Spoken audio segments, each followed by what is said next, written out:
ದೆಹಲಿ ಪ್ರವಾಸವನ್ನ ಕೈಗೊಳ್ತಾ ಇದ್ದಾರೆ ಡಿಕೆ ಶಿವಕುಮಾರ್. ನಾಳೆ ಬೆಳಿಗ್ಗೆ ದೆಹಲಿಗೆ ತೆರಳಲಿಕ್ಕಿರುವಂತಹ ಸಿಎಂ ಡಿಕೆ ಶಿವಕುಮಾರ್ ರಾಷ್ಟ್ರೀಯ ನೀತಿ ಆಯೋಗದಲ್ಲಿ ಪಾಲ್ಗೊಳ್ಳಲಿಕ್ಕಿರುವಂತಹ ಮುಖ್ಯಮಂತ್ರಿ. ಜೂನ್ 11ರಂದು ನಡೆಯಲಿರುವಂತಹ ರಾಷ್ಟ್ರೀಯ ನೀತಿ ಆಯೋಗದ ಸಭೆ. ದೆಹಲಿ ಭೇಟಿ ವೇಳೆ ಹೈಕಮಾಂಡ್ ನಾಯಕರ ಭೇಟಿಯಾಗುವ ಸಾಧ್ಯತೆ ಇದೆ. ಸಚಿವ ಸಂಪುಟ ವಿಸ್ತರಣೆ ಸಂಬಂಧ ವರಿಷ್ಠರ ಜೊತೆ ಚರ್ಚೆಯನ್ನ ಕೂಡ ಮಾಡಲಿಕ್ಕಿದ್ದಾರೆ. 2 ದಿನಗಳ ದೆಹಲಿ ಪ್ರವಾಸವನ್ನ ಕೈಗೊಳ್ತಾ ಇದ್ದಾರೆ ಡಿಕೆ ಶಿವಕುಮಾರ್ ಅವರು. ನಾಳೆ ಬೆಳಗ್ಗೆ ದೆಹಲಿಗೆ ತೆರಳಲಿಕ್ಕಿದ್ದಾರೆ ಸಿಎಂ ಡಿಕೆ ಶಿವಕುಮಾರ್. ರಾಷ್ಟ್ರೀಯ ನೀತಿ ಆಯೋಗದಲ್ಲಿ ಪಾಲ್ಗೊಳ್ಳಬೇಕು ಅಂತ ಹೇಳಿ ಮುಖ್ಯಮಂತ್ರಿ ಡಿಕೆ ಶಿವಕುಮಾರ್ ಅವರು ದೆಹಲಿಗೆ ತೆರಳುತ್ತಿದ್ದಾರೆ.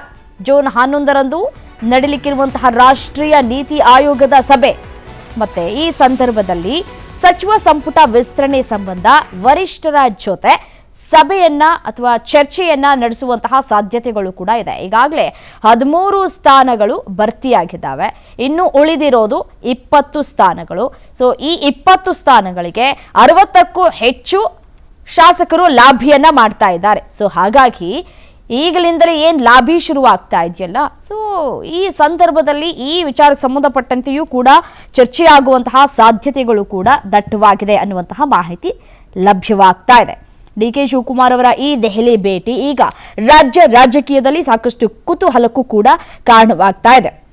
ಬಹಳ ದಿನಗಳಿಂದಲೂ ಕೂಡ ಚರ್ಚೆಯಲ್ಲಿರುವಂತಹ ಸಚಿವ ಸಂಪುಟ ವಿಸ್ತರಣೆ ಮತ್ತೆ ಖಾತೆ ಬದಲಾವಣೆ ವಿಚಾರಕ್ಕೆ ಸಂಬಂಧಪಟ್ಟಂತೆ ವರಿಷ್ಠರ ಜೊತೆ ಸಿಎಂ ನೇರವಾಗಿ ಮಾತುಕತೆಯನ್ನ ಕೂಡ ನಡೆಸ್ತಾರೆ ಅನ್ನುವಂತಹ ಮಾಹಿತಿ ಕೂಡ ಲಭ್ಯವಾಗ್ತಾ ಇದೆ. ಈಗಾಗಲೇ ಸಚಿವ ಸ್ಥಾನಕ್ಕಾಗಿ ಕಾಯ್ತಾ ಇರುವಂತಹ ಹಲವು ಶಾಸಕರು ದೆಹಲಿ ಮಟ್ಟದಲ್ಲೂ ಕೂಡ ಒಂದಷ್ಟು ಲಾಭಿಯನ್ನ ಮಾಡುವಂತಹ ಕೆಲಸವನ್ನ ಕೂಡ ಮಾಡ್ತಾ ಇದ್ದಾರೆ.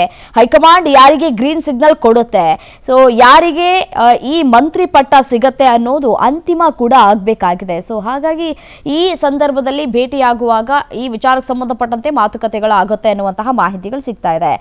ಡಿಕೆ ಶಿವಕುಮಾರ್ ಅವರ ಈ 2 ದಿನ ದೆಹಲಿ ದಂಡಯಾತ್ರೆ ರಾಜ್ಯ ಸಚಿವ ಸಂಪುಟದಲ್ಲಿ ಭಾರಿ ಬದಲಾವಣೆಗಳನ್ನ ತೆಗೆದುಕೊಂಡು ಬರುತ್ತಾ, ಯಾರಿಗೆ ಅದೃಷ್ಟ ಖುಲಾಯಿಸುತ್ತೆ, ಯಾರಿಗೆ ಈ ಅದೃಷ್ಟದ ಬಾಗಿಲು ತೆರೆಯುತ್ತೆ ಅನ್ನೋದನ್ನ ಕಾದು ನೋಡಬೇಕಾಗಿದೆ. ದೆಹಲಿಯಿಂದ ಸದ್ಯಕ್ಕೆ ಈಗ ಸಿಗ್ತಾ ಇರುವಂತಹ ಮಾಹಿತಿಯ ಪ್ರಕಾರ ನಾವು ನೋಡ್ತಾ ಹೋಗೋದಾದ್ರೆ ಈಗಾಗಲೇ ಬಂಡಾಯವನ್ನ ಎದ್ದಿದ್ರು.